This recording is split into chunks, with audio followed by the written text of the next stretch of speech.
j'ai entendu parler de la personne que nous allons rencontrer aujourd'hui, c'est lors d'une visite au musée du Louvre. Je suis tombée en admiration devant l'un des tableaux, La Joconde.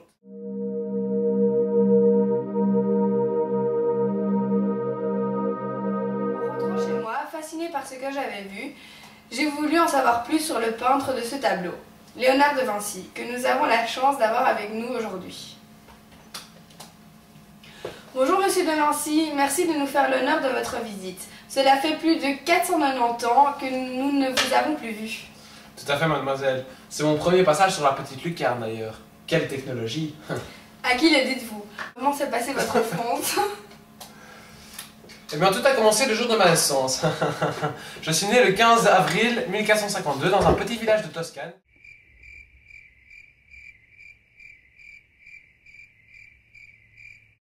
Qui porte aujourd'hui mon nom d'ailleurs. Il est situé à l'ouest de Florence. Je suis né dans une famille aisée. Mon père était un riche notaire florentin et ma mère une paysanne.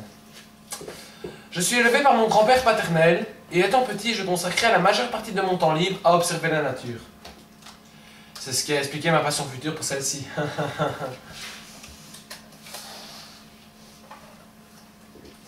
Dès mes 8 ans, je reçois une solide éducation due au déménagement de ma famille à Florence.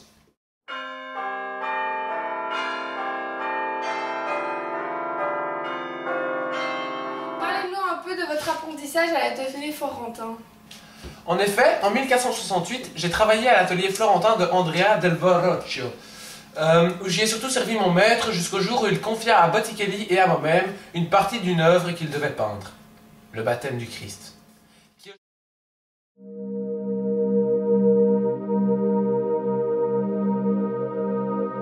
Aujourd'hui est un tableau très célèbre dans le monde entier, à ce qu'on m'a dit. Tout à fait. Quand avez-vous peint votre premier tableau? Est-ce celui-ci qui vous a permis un tel succès?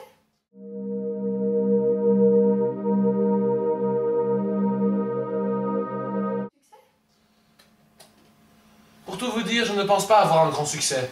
Mais puisque vous me le demandez, j'ai peint mon premier tableau à l'âge de 24 ans. Et c'est en effet grâce à celui-ci que j'ai commencé à être demandé par des ducs, des rois, des papes, etc. Mais pas seulement comme peintre, j'étais aussi architecte, décorateur, ingénieur, ainsi qu'organisateur de fêtes. En effet, vous avez exercé beaucoup de métiers. Par exemple, sculpteur, orfèvre, musicien, architecte, physicien, astronome, savant, géologue, géomètre, astronomiste, botaniste, alchimiste, inventeur, ingénieur, horloger, urbaniste. Mais où avez-vous acquis tout ce savoir? Eh bien, vous savez, un grand humaniste comme moi, j'aime beaucoup lire et travailler. C'est donc dans les livres que je me suis cultivé, et je ne le regrette vraiment pas. Vous avez tenu un répertoire de toutes vos recherches dans un carnet. Mais pourquoi avoir tout écrit en langage codé? Eh bien, mademoiselle, c'est en fait car un grand nombre de mes travaux m'auraient mené plutôt droit au bûcher. Par exemple, disséquer un cadavre ou ne pas se contenter de lire la Bible. C'est pour cela que j'ai rédigé ce carnet de droite à gauche et en écriture inversée. Très ingénieux tout ça. Où avez-vous puisé votre inspiration pour créer vos inventions militaires? Eh bien, c'est après avoir travaillé à la commission que j'ai pris part à la guerre contre Pise comme ingénieur où j'ai appris beaucoup. C'est ça qui m'a donné l'inspiration pour créer ces inventions militaires telles que l'arbalète, etc.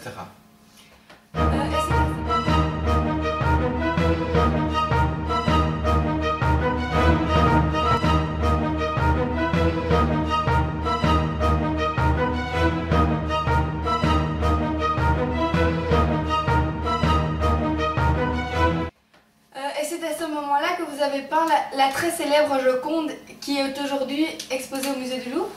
Tout à fait. Et qu'est-ce qui s'est passé ensuite? Eh bien, vous savez, je me suis consacré à la recherche scientifique durant mon passage à Rome au service du pape Léon X. Ensuite, j'ai beaucoup voyagé dans toute l'Italie avant que François Ier, fasciné et séduit par mon travail, me contacte pour devenir le premier peintre, architecte à la cour du roi. Pouvez-vous nous donner quelques exemples de vos nombreux travaux, vos recherches et vos découvertes?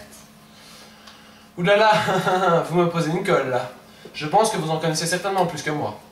Vous savez, à mon âge, on oublie vite. Mais sérieusement, il y a tellement de domaines. Mais si on mélange tout, il y a l'arbalète, l'hélicoptère, le parachute.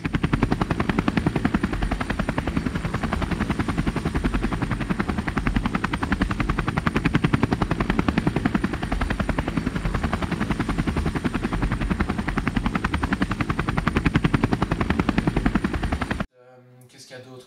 Les engrenages, les plans d'une ville à 2 niveaux, ah oui d'ailleurs, l'étude du niveau de l'eau, ainsi que toutes sortes de représentations du cœur humain, et j'en oublie sûrement.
Il me reste une toute dernière question, après je vous libère. À vrai dire, je ne sais pas vraiment comment vous la poser. Vous voulez savoir comment tout cela s'est fini, c'est ça? Eh bien, j'ai fini mes jours paisiblement au château de Clolus, où m'a accueilli François Ier. Je me suis éteint le 2 mai 1519, à l'âge de 67 ans. Merci beaucoup, monsieur De Vinci, de nous avoir accordé un peu de votre temps précieux. Je vais retourner d'où je suis venu. Au revoir, mademoiselle, et merci à vous.